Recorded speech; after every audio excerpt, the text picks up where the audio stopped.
Hello. Question देखते हैं। The P K of acetyl salicylic acid and that is aspirin. Salicylic acid होना चाहिए था, ये एसिडिल सैलिसिलिक एसिड होना चाहिए था, एस्प्रिन। तो एस्प्रिन का स्ट्रक्चर क्या है कि you have aspirin as OCO3 and here is carboxylic acid. इसको हम कहेंगे AsP। कार्बोक्सिलिक एसिड है, H देने वाला है, तो 3.5 इसका पीके वैल्यू दिया है। अगर ये डिसोसिएट होता है तो it will result into OCO3 and this is CO minus. इसको हम कहेंगे AsP negative, that is conjugate base plus H plus. Now इसका पीके वैल्यू दिया है और दैट इज 3.5। अभी पूछा है gastric juice in human stomach is about 2 to 3 and the pH in the small intestine is about 8। यानी दो अलग अलग पीएच के सिचुएशन पर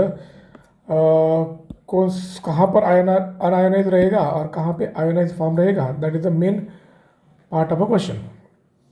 तो let us see the equilibrium part over here कि इसका अगर इक्विलिब्रियम लिखते हैं तो क्या हो जाएगा। ये हो जाएगा आपका Ka is equal to aspirin negative that is conjugate base into H plus upon aspirin H undissociated. तो ये कहलाएगा अनआयोनाइज, ये कहलाएगा अनआयोनाइज और ये होगा आयोनाइज्ड। तो कहाँ पे कौन सा कॉन्सेंट्रेशन ज़्यादा होगा, किस पीएच पे कौन सा कॉन्सेंट्रेशन ज़्यादा होगा, इसके बारे में पूछा गया। See if I rearrange this equation in terms of H plus and then apply minus log, so I will see here the pH is equal to pK minus log of, ये ऊपर जाएगा तो ये AsP H upon this is going to be AsP negative. So negative sign लगाने के बाद ये negative रहेगा ना, तो माइनस लॉग ऑफ AsPH। तो इसको रीअरेंज करने के बाद आपको पीएच का इक्वेशन ये मिलेगा। तो पीएच क्या होगा, ये पीके 3.5 minus log of this term AsPH and AsP minus. अभी ध्यान देना है कि कौन सा पार्ट रहेगा अनआयोनाइज या आयोनाइज एंड डिफरेंट पीएच पर। तो ये जो पीएच हम यहाँ तो पीएच एग्जैक्टली कैलकुलेट नहीं कर सकते हैं, इट इज़ समवॉट अराउंड 3.5 जो कि डिपेंड करेगा इनके कॉन्सेंट्रेशन पे, अलग सा कैलकुलेट करना पड़ेगा उसको। लेकिन लोअर पीएच पे क्या होने वाला है, लोअर पीएच किसका है, से द गैस्ट्रिक जूस पीएच, उस पर क्या होगा, गैस्ट्रिक जूस इसका पीएच जो है 2 to 3 दिया है which is less than the 3.5, यानी H प्लस गैस्ट्रिक जूस में ज़्यादा से ज़्यादा रहेगा।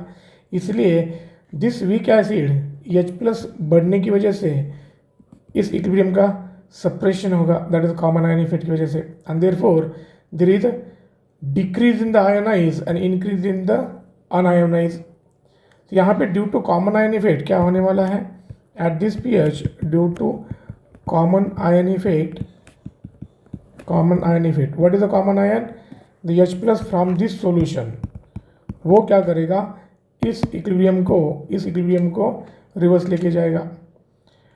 इसका मतलब है अनआयोनाइज का कॉन्सेंट्रेशन क्या होगा, concentration of un-ionised increases, concentration of unionised, यानी कि AsPH दिस इज इंक्रीजेस। या यहाँ पे हम ये भी कह सकते हैं कि this remains almost un-ionised, aspirin remains almost un-ionised, कि इसका रिएक्शन बैकवर्ड में बहुत सारा जाएगा, तो इसकी वजह से ये ज़्यादा से ज़्यादा कॉन्सेंट्रेशन क्या रहेगा, अनआयोनाइज एस्प्रिन का।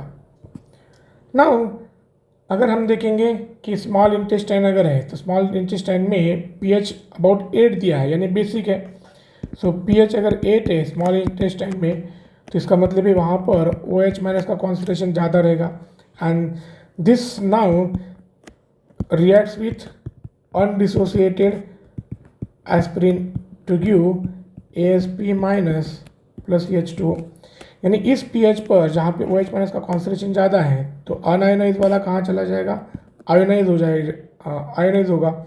इसका मतलब है कि इस pH पर ज़्यादा से ज़्यादा कॉन्सेंट्रेशन किसका रहेगा, आयोनाइज वाले का। सो कॉन्सेंट्रेशन ऑफ आयोनाइज्ड एस्प्रिन, ठीक है, ionised aspirin is that is AsP minus increases. तो pH 8 पे क्या होने वाला है, कॉन्जुगेट बेस ज़्यादा रहने वाला है, और pH 2 to 3 पे अनआयोनाइज ज़्यादा रहने वाला है। So let us see the option. So ionize in a small intestine is 8 pH बता रहे हैं ना, तो जहाँ पे ionize in the small intestine, तो जहाँ पे ज़्यादा से ज़्यादा आयोनाइज रहेगा, और almost unionize in the stomach, option D रहेगा। सो इसी टाइप के क्वेश्चन देखने के लिए PDF डिस्क्रिप्शन में PDF दिया है, क्वेश्चन को क्लिक कीजिए।